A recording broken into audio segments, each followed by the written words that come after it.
Hello and welcome back.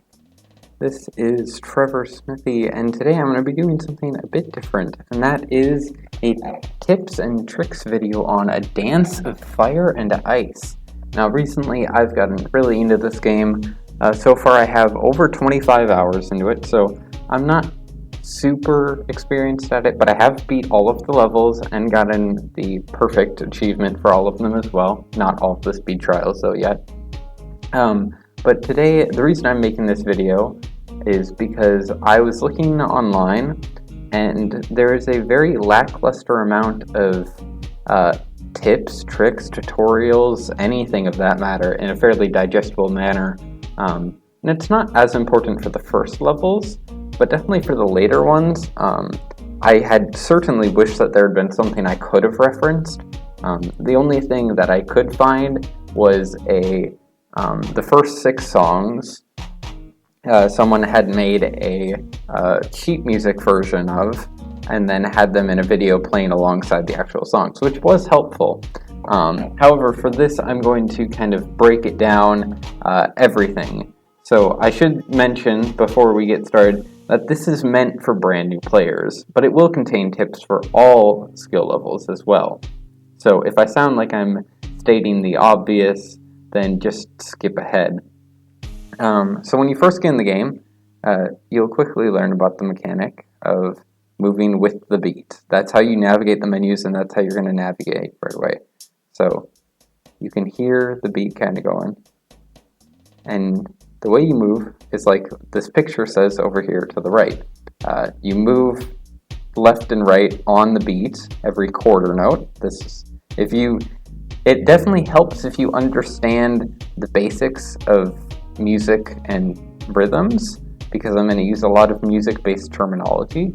If you don't, it won't be the end of the world. I'll kind of self-explanatory it, but you should be able to catch on. Anyways, so when you first get in, you'll see I have the beta on with custom levels. Yours probably won't have that unless you specifically opted in, so you can kind of just ignore that for now. Mainly, the first thing you're going to need to do, I believe first when you first boot up the game, it should take you into calibration, but if it doesn't, I highly recommend moving over to calibration and just doing it. Now, I already know that I'm about 40-ish milliseconds behind. One thing that I would suggest when you do this is do whatever you're going to use as your main button. Now, the game suggests using spacebar, which is alright for the beginning, but in my opinion, it's a lot more of a button to push, and so when it gets later on, it's really hard. Also, it's awkward because you have to hit it with your thumb, which isn't really good because you're hitting it more with the side of your thumb. I guess if you had a controller, maybe using whatever the A or X or whatever button it is, depending on the controller, you could use your thumb, but I personally would recommend using your pointer finger and using, if you're right-handed, J, and if you're left-handed, F. Some people will say use the mouse, and again, that's okay, but more for the opposite problem of the spacebar, in that it's too easy to accidentally hit too many times or too fast. That, at least, was my experience so far, and that's just what I'm going to say. So I would recommend using J, but, use whatever feels most comfortable. Technically, you can use any key pretty much except for escape. So yeah. So, like it says, press to the beat.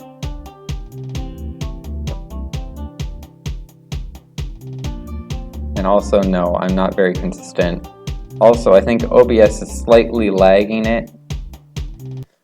Yeah, OBS is slightly lagging my game. Not much, only 30 milliseconds, and that could potentially be a problem for later on. So what I'm just going to do is I'm going to leave, and then I'm going to, and you can do this yourself in the settings. There's many settings to look at. Volume, I would recommend highest 10. Full screen on, whatever resolution is your computer's. VSync I would recommend on. I have a very low-end laptop, and I'm recording this, and it's still doing pretty well. Frames per second, 60. Visual effects, this will be more important later. I'll go over this in later episodes, but for now, just leave it as full, or if you want to, you can turn it down. I'll point out what it does when we actually get to a point where it comes into play. Graphical quality, I would say high if you can. Language, whatever is your language. Input offset, you can manually adjust this by using the arrow keys. I'd probably say I'm around 40-ish. Perfect's only, that's not really important for what these tutorials are meant to do. If you want, you can look it up, or I can just tell you right now. It'll essentially check to see if you hit every note truly perfectly, or if you're a bit early or a bit late, which is what this says. If you somehow corrupted your save data, I guess you could use that, and then of course you could clear it. I guess you could erase and then recover using that, but that's not quite relevant now. So let's get back to the main area. So the way you navigate in menus is by, again, clicking along with the beat. Again, pretty self-explanatory, but I'm just saying this because there's probably someone who's watching this, has never played the game before, or has only played it once, and they just don't understand. In order to get in, of course, you have to click whenever the, well, in this case, the blue planet is over the circle. So you get in. If you're in a level, you can go previous or next. Well, there isn't a next after the final boss.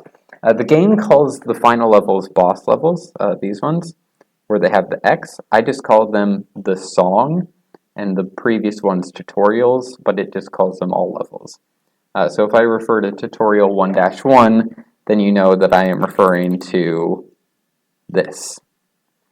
Anyways, let's begin. It'll say press space. It does not matter. Again, you can use any key, or if you want to, you can use mouse. And supposedly you can use controller. I haven't tried controller myself. But yeah, the first one, very simple. It's just like in the menus, just playing on the beats. Nothing special here.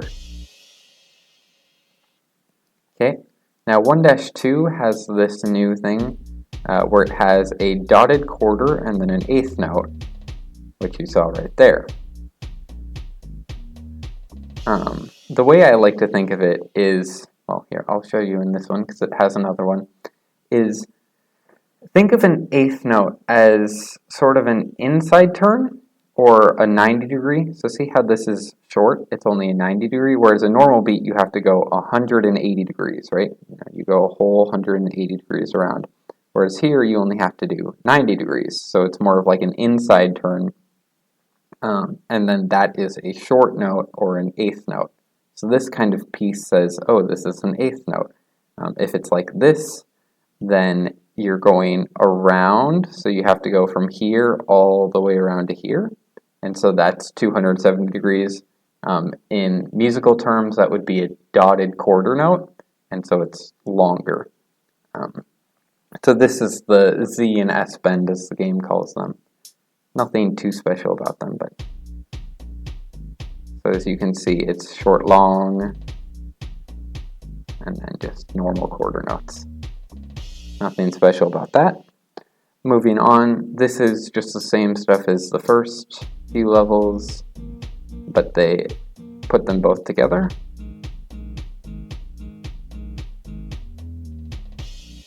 Nothing too special about that. They introduce what I call the zigzag, like just the normal zigzag, and it's essentially just two of the S's or two of the Z's back to back. So in this case, it's a eighth dotted quarter, or short long if you want to say it like that, or you could say 90 to 70. It doesn't really matter. Think of it however you want, or you could just watch the planets. That is always an option.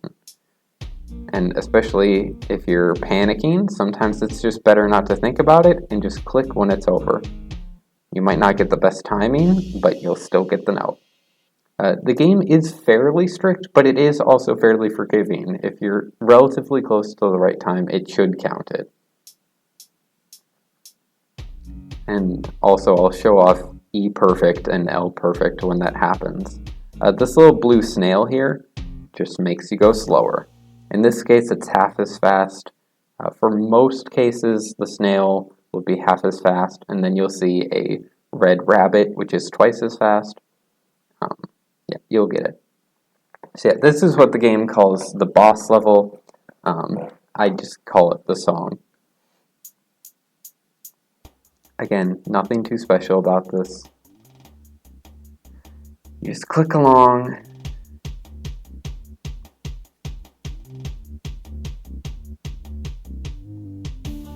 So that's a visual effect that you just saw there, where the screen zoomed in a bit and then turned.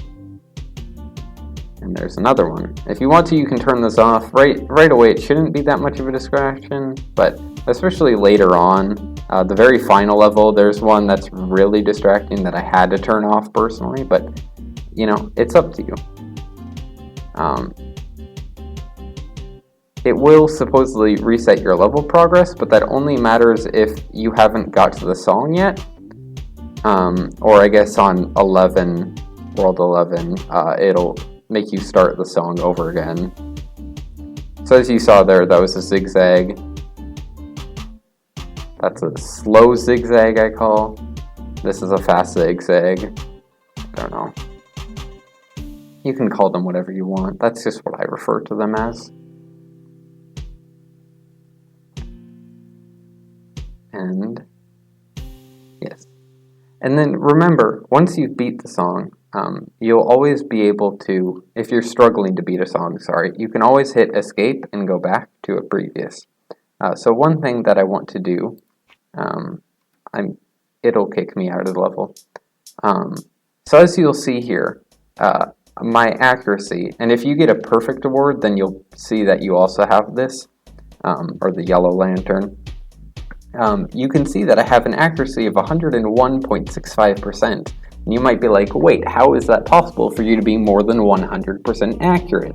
And this is something that in all of the videos that I've seen, everyone's like, how is this possible?